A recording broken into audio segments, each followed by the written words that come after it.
So our project here, with this as background, our groups on the Commons, Food and Water Watch in the U.S., the Chiefs of Ontario, First Nations, and some wonderful American Native groups, Flow for Water from Michigan, the Council of Canadians, a number of us came together and we talked for a long time about what we thought we could do around the Great Lakes and what kind of vision we needed. And so that's what this tour is about, and that's what our project is about. And we asked the question, what would it be if the people who live on or near the lakes, on and around the Great Lakes, decided to protect them based on the principles that informed the first peoples who lived here before Europeans came? Namely, that the lakes must be shared equitably and fiercely protected for generations to come. What would it look like if we, the people who live here, decided that that's how we're going to protect the lakes? And that this could only happen if we start to see the lakes as one watershed, in other words, one lake, and start to see the people around it as our neighbors. And it's been a wonderful experience to be in Duluth, one day, and Grand Rapids another, and Rochester another, and Thunder Bay another, and Kingston another, and so on, and to really start to get a feeling. And every city that I've been in, I've stood and I've gone down to the water and just looked at the lake and tried to feel what that lake feels, that part of our lake feels like to the people who live there. It's really an amazing experience when you really set your mind to thinking about it this way. And what would it look like if we said this one watershed needs a new form of governance, a new form of cross-border, community-empowered governance that's different than the one that we have now? And that this governance would be based on the principles that the Great Lakes are a common heritage, a public trust, and a human right, and that we must do whatever is possible in our power to restore them and share them more equitably for future generations. So that was the question we asked ourselves. And what we feel is that we need to start a movement around the lakes to get people talking in this language and sharing a new notion of how we're going to govern these lakes, which isn't to say that anybody should stop doing what they're doing if they're fighting invasive species or fighting to stop nuclear shipments or whatever. Keep doing that. All of that has to happen. But that's a piece that we're doing for the greater good. And we need to know what that greater good is. So as a commons, the lakes would be seen as a public resource, and all activity, public and private, would come under strict public oversight and accountability. This would be a very clear principle. And it would have to operate within a mandate whose goals are the preservation and restoration of the waters of the basin and justice for everyone who lives around it. As a public trust, and public trust is really the legal way in which you express the notion of the commons. It has a deeper resonance in the United States. We have more of a relationship with government formally. But when the states were formed in the US, it was a covenant between the people and the law, basically, that certain things were a public trust. The navigable waters, fresh water, water shorelines, air, and so on. These were public trusts. For us, it's slightly worded differently, but we do have, and so when you use public trust legislation or language in Canada, it doesn't resonate quite in the same way, but the concept is that it belongs to all of us, and then that is enacted in law.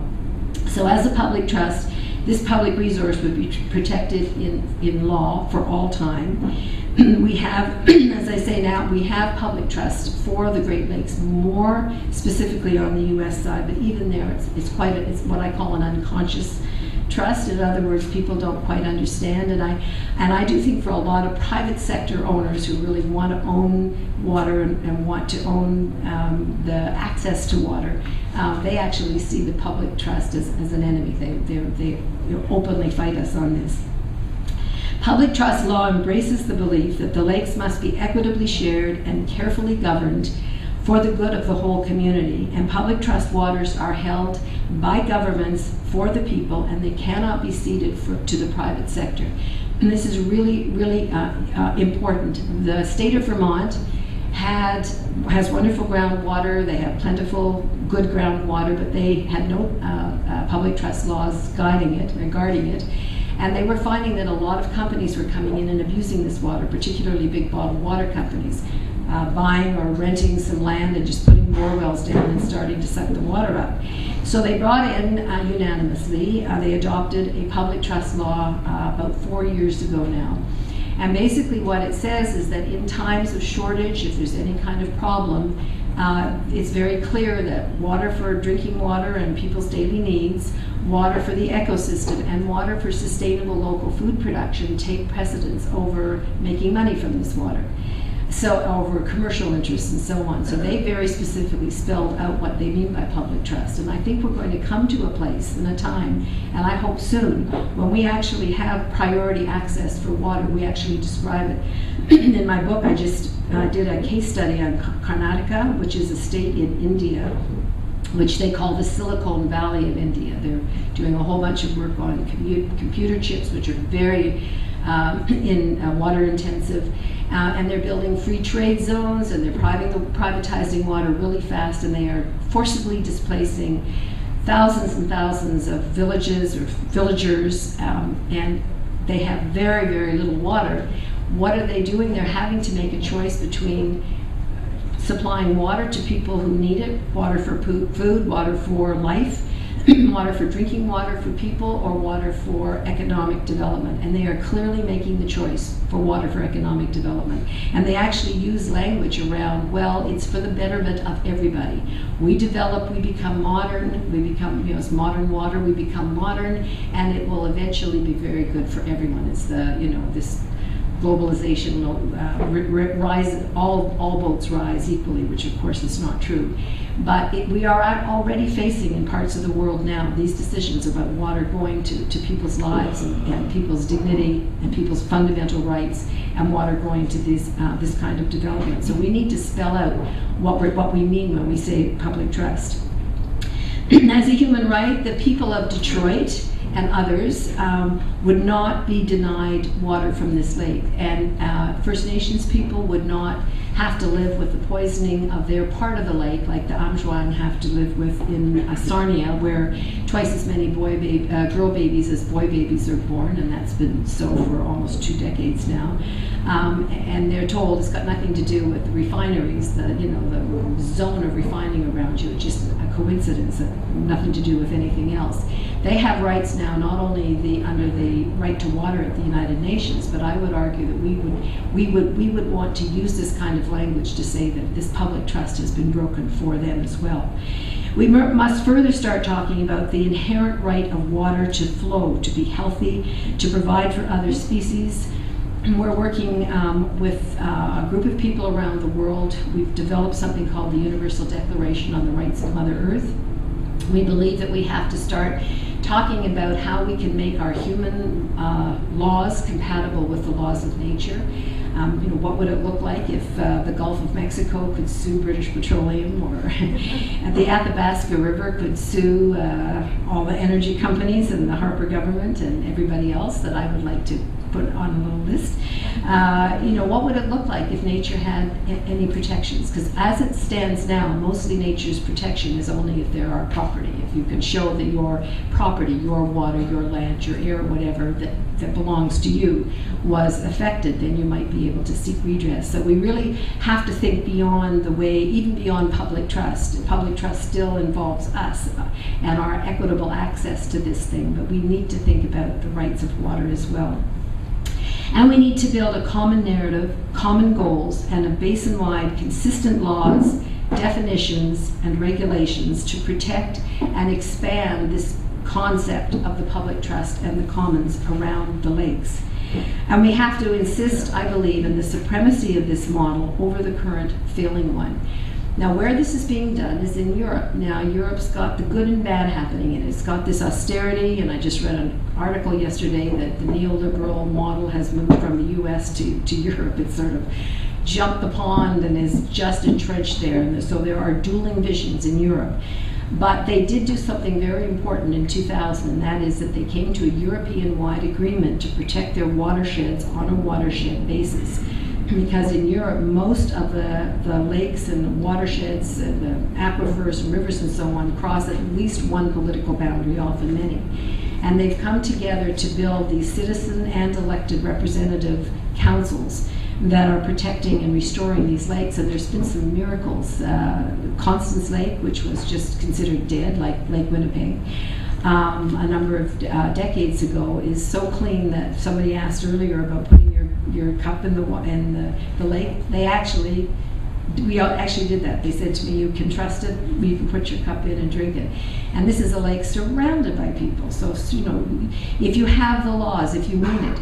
In northern Germany, they have a law that says that any activity along the watershed coming from the Alps, with the water that supplies the towns and cities and industries, has to be, cannot hurt the water. The water has to be so clean you can give it to a baby, and you cannot, you know, nothing you do can endanger that water. And if you have a law and you mean it, you find ways to keep it clean. It's just this reverence for water. Now, I was told that it was because they were so proud of their beer, but I think it's also because they're proud of their babies too. So we do have a model that we can look to. There are places now where people are talking about watershed-wide governance. And we need watershed-wide basin bans on bunker oil, on nuclear shipping, on tar sands pipelines, on fracking of the lakes, around the lakes.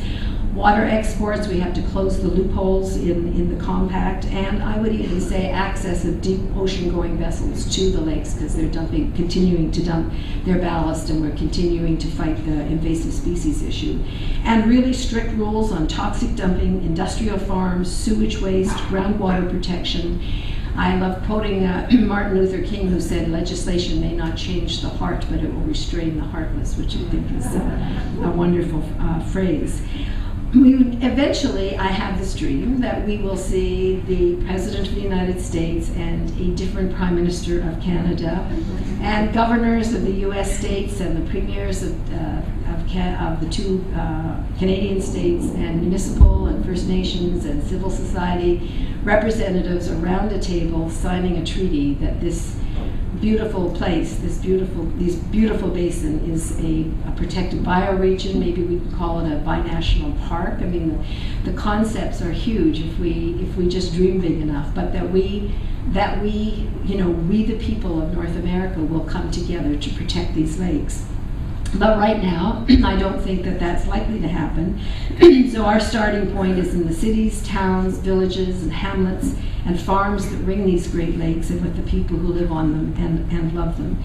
And I challenge us to have not only what I call the right to care, because I think everybody in this room cares, or you wouldn't be here on a beautiful day like this, but we have the responsibility to care. And when somebody says I may put bitumen on a barge on that lake, on Lake Superior, or I may put nuclear waste in Lake Ontario, we need to look at that water and say, that's my water. You can't do that to my water. I wouldn't let you come in and do it in my home, and that's my home too. And it's a different notion, it's a different relationship to these lakes that we have to build, and we have to build it in our schools and with our young people. It's a new water ethic, and if we don't adopt a new water ethic, we and the planet won't survive. Maybe parts of the planet will, but I can't say to you strongly enough how devastating what we're doing to the global water supplies is, and how we need to stop.